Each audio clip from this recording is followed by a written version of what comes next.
The following is a presentation of the Mat Talk Podcast Network. It's time to go on the mat. The Cedar Valley's longest-running radio show devoted entirely to wrestling. Brought to you by Rolling Ford and the National Wrestling Hall of Fame Dan Gable Museum on 1650 The Fan. Welcome to On the Mat. I am Kyle Klingman of the National Wrestling Hall of Fame Dan Gable Museum, and we may have found a permanent co-host to replace Doug Van Gelder. He said he's going to give us a trial run, see if he likes Scott, see if he likes me. We'll find out on this show, and then we'll just try to ease him into it. Andy Hamilton of TrackWrestling.com, who's been on the program numerous times, is in studio with us, and we hope it's not the last time. Welcome, Andy. It's good to be here, Kyle. Great to have you. And he's close. He lives in Cedar Falls, Iowa, so I know you had a great time in the World Championships in Paris for the cadets, juniors, and seniors. We're going to talk with someone who was very much a part of the Team World Championship for the United States. Coleman Scott's the head wrestling coach at North Carolina, 2008 NCAA champion, made an Olympic team in 2012 and got a bronze medal there. How are you, Coleman Scott? I'm doing great. How about yourself? Hey, great to have you on the show, and I know we're going to see you in a few months in Cedar Falls, Iowa, when you come to the West Gym to duel the University of Northern Iowa. That is on December 18th, and a lot of people will note that that was on a Monday, and I know our SID got a lot of texts saying, is that right? How did you get a dual meet scheduled on Monday? Well, you know, we're heading to Nebraska. We actually have finals on Friday, so we actually can't leave campus till Saturday. And so we're leaving campus Saturday, dueling Nebraska Sunday, and then that was the only day we could, and I wanted to get one more duel while we were out there. So I called up, I was originally supposed to do Iowa State because they came to us last year. And we called up Doug and asked him if he would be interested in us since we're out that way. And of course he said, let's make it work. Interestingly. It's definitely a tough road trip for us, but should be good. Yeah, and he had a hard time getting home dual meets this year, so I think he was probably pretty excited about having you on the schedule. Yeah, you know, I mean, I think it's, of course, it's a program that, you know, Doug's been there a couple of years and doing a great job, and they're always tough. And for a team like us, you know, like I said, we're going to be out that way anyway, so we might as well, you know, our guys need to grind through January, you know, December, January, a little bit of February, and then they'll be, you know, sort of battle tested by the time the ACCs and nationals roll around. You are entering your third year as a head wrestling coach at North Carolina. Did you think that you'd be in this position this early with a head coaching job? Not necessarily, no. You know, I had an opportunity and sort of came to me, and, you know, of course I jumped on it. It wasn't, but no, I did not. It was like not part of the plans in essence, you know, something this quick and this early, but of course it's been the dream and the goal for a long time. And, I knew that's what I wanted to do. Just, you know, when, you know, there's only 77 of these jobs. So you sort of got to jump on the ones that fit you and your family and a place that has the same, dreams and goals that you have. We are on the mat with Coleman Scott, head wrestling coach at North Carolina. Do you have to battle the culture there? Of course, basketball is the sport at North Carolina. Are you making any headway on getting wrestling part of the landscape at North Carolina? Yeah, and you know, that'll never change. You know, it's always going to be basketball here. You know, I mean, the last 2 years we took second and first, and you know, but you know, I think embracing that and working with them is the way to do it. And we have done that, and we've built a fan base a little bit, and it keeps building. We're doing a lot at the grassroots with North Carolina USA Wrestling. We're hosting a lot of camps for Fargo for different dual meet teams, and not just hosting them, but helping them. You know, we have a functioning RTC, and that really helps with these kids, you know, and my biggest sell to them is, you know, we're not here to ruin clubs or take you away from clubs. We're just here to enable you guys and help you get high-class training and, you know, world-class coaching. And, you know, you got Olympic champs in the room and national champs and, you know, world team members. You know, you guys they need to use us more than they ever have. And that's what we're here for. We're here to help them out. And, of course, you know, down the road, it could help us tremendously in the recruiting game, but that's not the sole reason. You know, I mean, we should be, you know, winning national titles at the age group levels, having guys in Fargo finals. And, and that's where we need to start with. And so that's the plan for us, is to build from there. And we believe building from there will help this, not just us, but this whole state out, with 7 Division I programs that can all benefit from great in-state wrestling.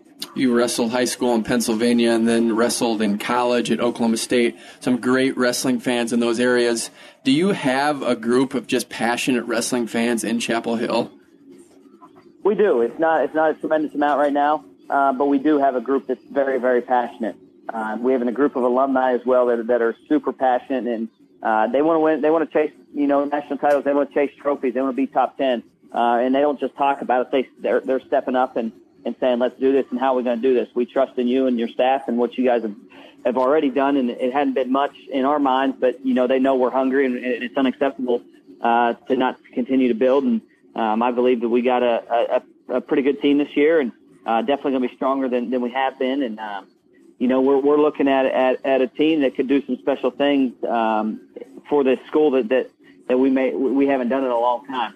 And it's, of course, we got to do it. And, it's sort of one of those things you got to shut up and show us how it's done, show you what you're talking about on the mat. And that's our plan. We're not worried about what anybody else is doing. We're worried about what University of North Carolina is doing, how we can get there, and how we can, we also grow fans, or we grow our fan base by winning wrestling matches.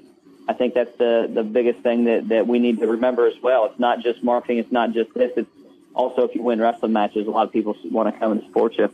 We are on the mat with Coleman Scott, head wrestling coach at North Carolina, in studio with Andy Hamilton of TrackWrestling.com. We'll transition into the World Championships, which I want to get Andy involved in that because he was there. You guys won it. You guys won the World Championships first time since 1995. You're part of that coaching staff. When you're there, you get to see what transpires. You see Kyle Snyder win it. Just take us through your emotions on that. It's crazy. I've been a part of this game and USA Wrestling game really since 2006 when I made a junior world team. So a little over 11 years that I've been, actively involved every single year at training camps, at national team camps, whatever it may be.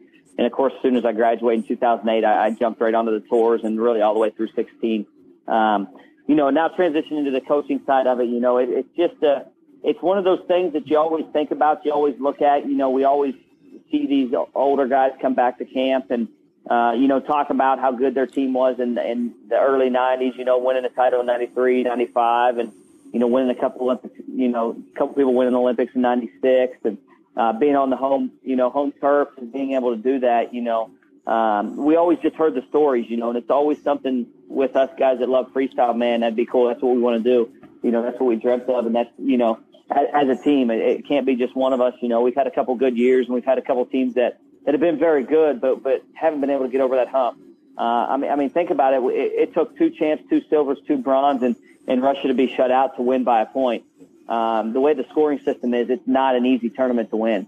One guy has a blunder, it's hard to make up, 6-8 points, at those weights. So, the way that it was scored, recently it's been hard for us to jump over that. I think I've wrestled in 3 or 4 World Cups and it seems like we've lost to Iran every single time. So we haven't been over that hump yet in a dual meet yet, but we did. Just the emotions of, you see people that compete, all of us on this daily basis for each of our colleges, and then all of a sudden, you come to a World Championships, and it's not about that. It's not about where we're from and what we've done. It's about coming together as one, as the United States of America, and accomplishing this goal, right? And I was just a part of the process, and I was there just to help any way I could. I didn't have an individual that was competing, but I was just there whatever those guys needed. And like you said, Kyle, he's a special kid. He just he wasn't nervous. He wasn't anything. Sitting at lunch with him, he was just talking about how, man, I hope the team race comes down to me because we will win. No doubt in my mind. And the only thing that would be better is if we were in Moscow, Russia, on his home turf.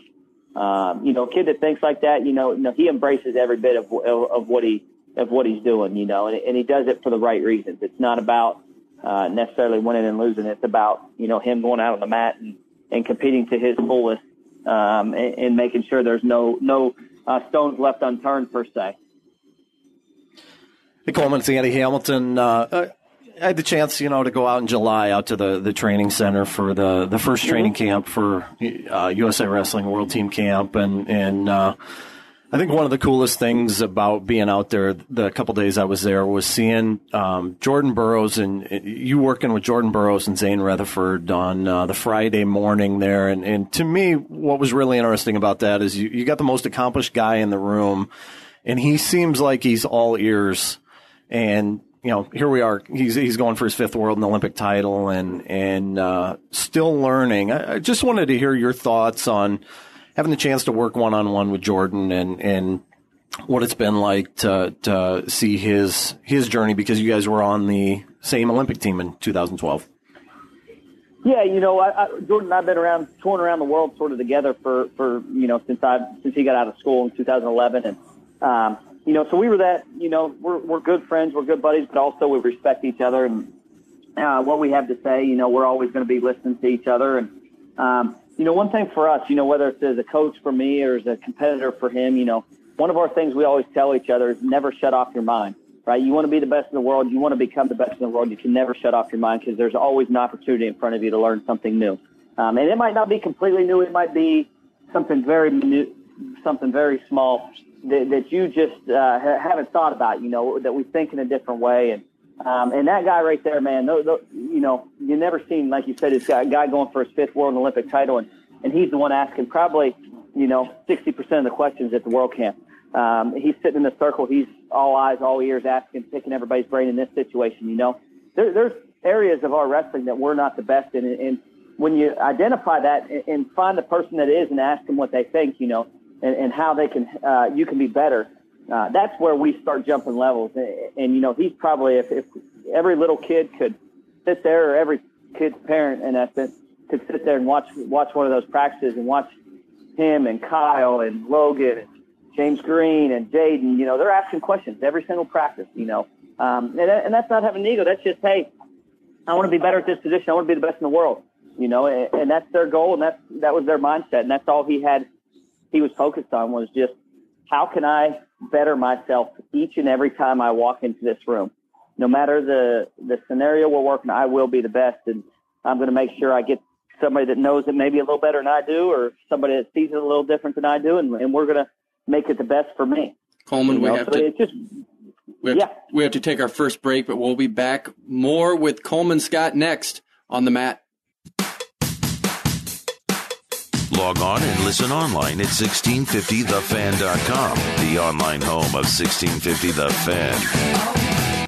We are back on the mat, 1650 The Fan. I'm Kyle Klingman of the National Wrestling Hall of Fame Dan Gable Museum, along with Andy Hamilton of Track Wrestling, who is in studio, our guest today on this shortened show. Make sure you stick around for the Cubs game. Coleman Scott, head wrestling coach at North Carolina, NCAA champion for Oklahoma State in 2008, also an Olympian in 2012, won a bronze medal. Welcome back to the program, Coleman. As we go through those credentials, you have a pretty interesting story. You have a lot of interesting parts of how you got to North Carolina. You made an Olympic team in 2012 in the most unique way, and that you had to go through a trials process that, including beating two guys. You won the Olympic trials in Iowa City, and then you had to go to New York City and win it that way. You lost in the first round of the NCAA tournament your sophomore year. You lost in the finals, and then you won it. Have you ever thought about the scope of what you have and how you can use that to coach? Yeah, I think what you just named were so many different scenarios that these kids run into every day. I can tell you, I've been there when I've lost first round and I shouldn't have, and I was a higher ranked guy and was upset. I've made it to the finals and felt the most hurt-felt loss I've ever taken in my life, and realizing it's 365 days before I can avenge that loss in the national finals. And I felt like the guy that was sort of slighted a little bit and had to win the trials in the best 2 out of 3 fashion, had to go in and wrestle a 1 p.m. match and then wrestle the best 2 out of 3 again just to make the team. So I've had a lot of the feelings that these guys go through each and every day. I've not just seen them, but I've been through them personally. And so I feel like me being able to relate to the guys and not just saying, well, I think this is what it could take. No, I've been through it. I sort of know what it can take. And and especially, you know, you get to the highest level of winning a national title and chasing that Olympic dream. And, you know, we've got a blueprint and what we did and how we handled it, and what, you know, it can always be tweaked and be made better. And, you know, that's where I can have the influence on these guys and help these guys just sort of maximize their potential and reach their dreams, you know, nothing about mine, you know, and just being able to help them, you know, go where they want to go and do what they want to do, whether it's wrestling or business, you know, or whatever they're doing after graduation. I think I've been through a lot of scenarios in my wrestling career that can relate directly to them. Coleman, I think one of the things it's really interesting in college wrestling over the course of the last 3, 4, 5 years is just the development of the ACC into a power conference. And I guess, first of all, kind of a two-part question. Number one, were there any ACC schools that you considered in recruiting? And two, how has it gotten to this point? How has the ACC gotten this strong this fast? I did. I took an official visit actually to here in North Carolina. Kerry Collette was here, and you know, it was actually in the top probably 2 or 3 when I was making my decision. It was just, you know, I was straight dead set on Oklahoma State when I made that choice in high school.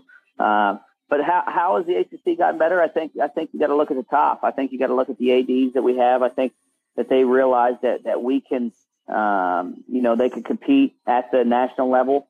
In the sport of wrestling, and really having that strong support from the ADs, and then of course down to making great hires. You know, I think that's you know, you look at NC State, you know, Virginia Tech and Pitt, and you know, we're all fairly young guys, and you know, I think with a lot of the same visions and the RTC model, and people that are strong freestyle based, and you know, that want to be not just best in the country but best in the world. And you know, I think that the higher ups have made good decisions in that sense. And then, of course, us just, you know, recruiting well and grinding it out and having a vision of being, you know, competing for a trophy at the national level and having national champions. You know, I think it's sort of a shared thought for all of us. And, you know, it's come together. And, of course, when your direct competition in recruiting and competing is, you know, 10 minutes down the road, that always helps us. We are on. So I think it's just a lot of things that came together all at one time.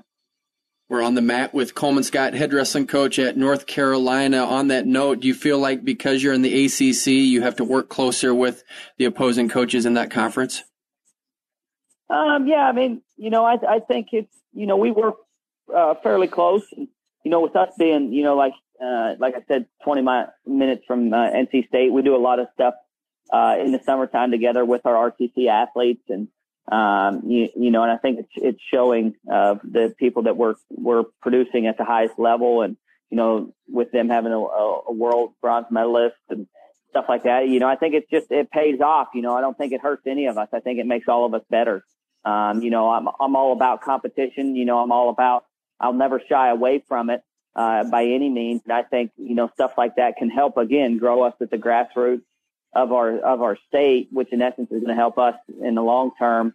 And, you know, but yeah, we work close together in certain things, but, you know, we compete very hard as well, you know, when it's our time to compete against each other. You know, there's time for competition. There's time to grow together as a sport and as a country, just as we did this summer. Rob Cole's an NCAA champion there. Are you hitting him up for donations to your program? Always. Are you? Yeah. No, I talk to Rob pretty frequently. You know, he's a great dude. He's helped me along. And like he said, he knows all the alum. He knows everybody. He knows where they're at and what they've done.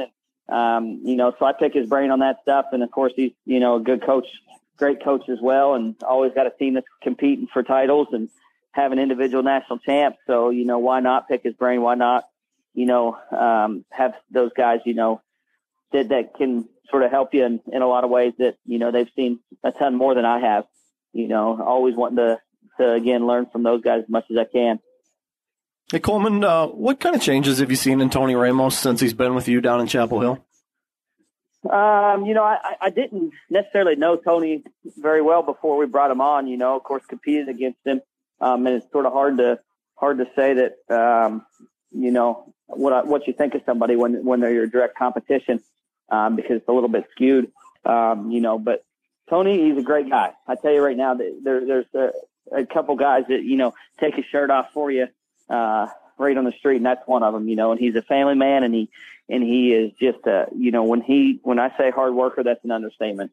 He'll do anything and everything, within the limits to be the best, on coaching, be the best in the world at wrestling. And, it's just something for us that we needed to show that these guys, our guys that we have, there's a couple different ways to, there's different ways to win a national title. And I'm not saying I know the exact one and the only one. This guy he won a national title, probably a complete different way than I did, training wise and all that. So having him here is just, he's just an unbelievable guy. There's not much, more to say. I mean, he just, he's helped me tremendously grow, and see and open my mind to different ways to train, different things to do. And again, when it boils down to it, his character is so high. And I think a lot of people saw that this year at the trials. It was not the outcome that we wanted, but, we saw his true colors come out when, after the match.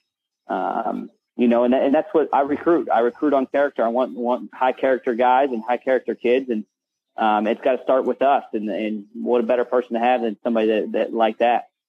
Coleman, we got to close this out, but I got to ask, you have two of the most memorable finals matches in wrestling history. You got to fall in the finals of the 2008 championships, pin Joey Slayton, then you got a 5-point throw against Sean Bunch to make the Olympic team in 2012 in New York City. Do you ever replay those in your mind and just get chills? Not as much.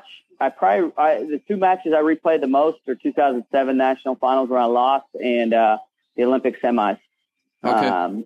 The guys know it's a bad day when I walk in, and they sort of understand that I just watched one of those matches, and I was severely frustrated with myself. So you actually go watch them, not just in your head. No, I've watched those ones probably more than it took me about 2 years to watch the Olympic semifinals one. Okay. But I have watched it recently, and, I always just thought that I didn't know how close I was, I guess, when I went and rewatched, and a few little changes. It's one of those things as a competitor, as a wrestler, we always think that we could be the best in the world. And, I think I was a few seconds away from showing that I was the best in the world. So I get super frustrated with myself, and sort of, I don't know, it's not even motivating. I get frustrated with myself and what I did in those matches and the little things that I could have changed. And, but it's 20/20 hindsight. I still have zero regrets in anything I've ever done in my career. All right. Hey, thanks for taking the time today. We enjoyed having you on the program. We'll see you in Cedar Falls, Iowa on December 18th for that Monday duel where Northern Iowa wrestles North Carolina. Can't wait to see you here. Sounds great. I appreciate it, guys. Look forward to getting up there. I'll bring my winter jacket. All right. Please, good idea. Very good idea. Thanks for being on the show. Thank you. All right. That was Coleman Scott. We've had Andy Hamilton in studio. I don't know, Andy, or is this something that you can keep going with? I know it's scheduling, but do you like Scott, the producer? Is he okay for you? I think I can get along with Scott. Okay. I think I can get. I don't know about you. Yeah, I know. We'll find out. We knew that was going in, that it was going to be the trouble there, and that you're a Yankees fan and you go for the best always. But great having you in studio. It's great having Coleman Scott on the line for On the Mat, and can't wait to see him in Cedar Falls, Iowa on December 18th. For Scott Fensloff, Andy Hamilton, I'm Kyle Klingman. You've been listening to On the Mat. You've been listening to On the Mat, the Cedar Valley's longest-running radio show devoted entirely to wrestling. Brought to you by Rolling Ford and the National Wrestling Hall of Fame Dan Gable Museum on 1650 The Fan.